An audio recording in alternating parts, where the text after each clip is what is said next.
ሰላም ሰላም የዚህ ቻናል ቤተሰቦች እንዴት ናችሁ? በያላችሁበት ሰላማችሁ ይብዛልኝ። በዚህ ቻናል አማርኛ፣ እንግሊዘኛ፣ ሂሳብ እንዲሁም ሌሎች የትምህርት አማራጮች ከጀማሪ እስከ ከፍተኛ ድረስ እያስተማርን እንገኛለን። ቻናላችን አዲስ ስለሆነ ላይክ፣ ሼር፣ ሰብስክራይብ በማድረግ ቪዲዮውን እዩ። ዛሬ ይዤላችሁ የመጣው ከረ እስከ ቸ ግልጽ እንዲሆንላችሁ እኔ ሳነብ እናንተ በመጻፍ ተከታተሉኝ። ረ ረ ሩ ሩ ሪ ሪ ራ ራ ሬ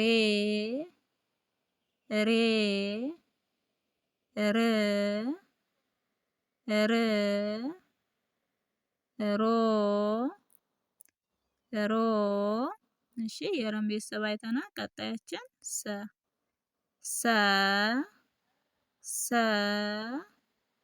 ሱ ሲ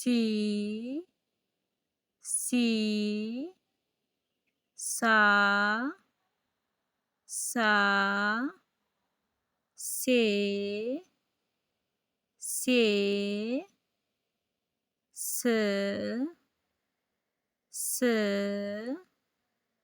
ሶ እሺ የሰን ቤተሰብ አይተናል። ቀጣያችን ሸ ትባላለች። ሸ ሹ ሺ ሻ ሼ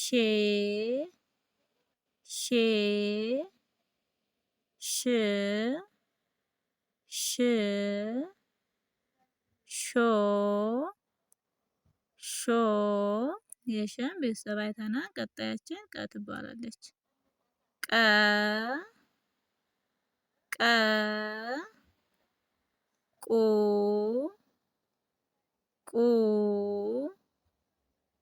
ቂ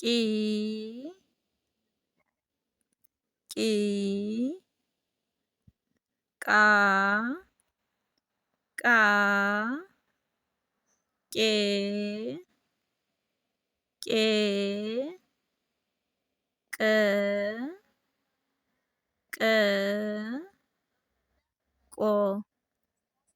ቆ የቀ ቤተሰብ አይተናል። ቀጣያችን በ ትባላለች።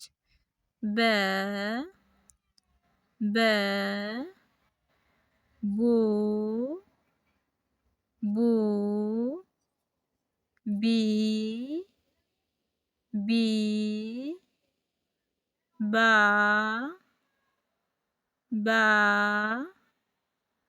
ቤ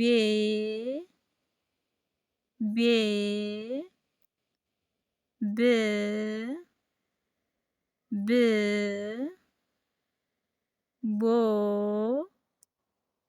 ቦ እሺ የበን ቤተሰብ አይተናል። ቀጣያችን ተ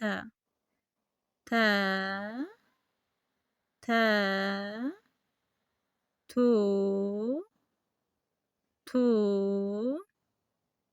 ቲ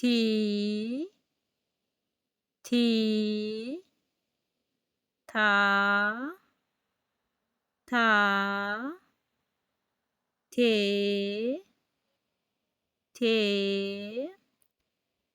ት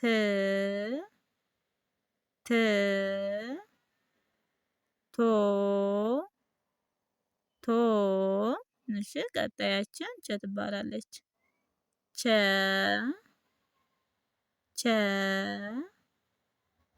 ቹ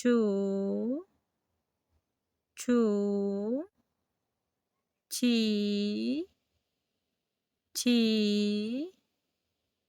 ቻ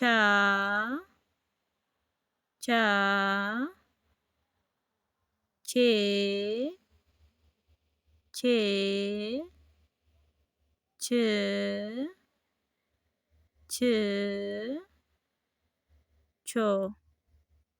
ቾ እሺ ከረ እስከ ቸ ድረስ አይተናል።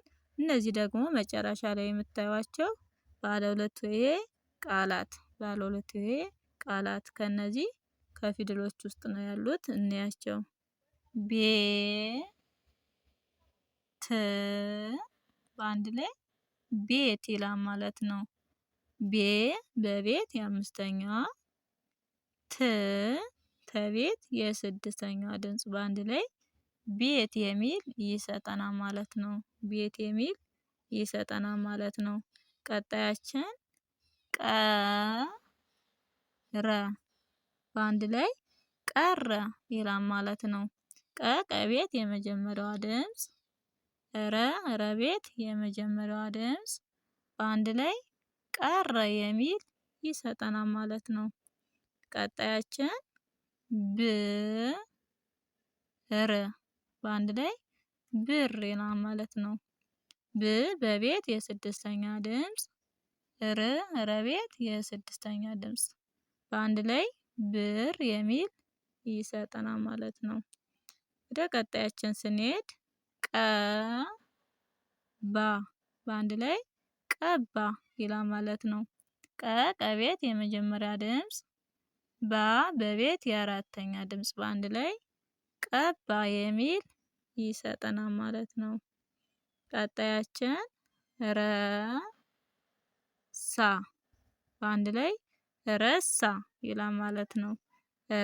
ረቤት የመጀመሪያ ድምጽ፣ ሰቤት የአራተኛ ድምጽ በአንድ ላይ ረሳ የሚል ይሰጠናል ማለት ነው። ቀጣያችን ስንሄድ ሰራ ሰራ ይላል በአንድ ላይ ሰራ።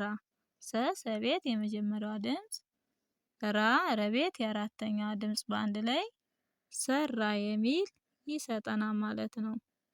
መጨረሻችን ሴት በአንድ ላይ ሴት ይላል ማለት ነው። ሰቤት የአምስተኛዋ ድምጽ፣ ተቤት የስድስተኛው ድምጽ በአንድ ላይ ሴት የሚል ይሰጠናል ማለት ነው። የዛሬ ትምህርታችን ይህን ይመስላል። በቀጣዩ ቪዲዮ እስከምንገናኝ በያላችሁበት ሰላማችሁ ይብዛልኝ። ሰላም ሁኑልኝ።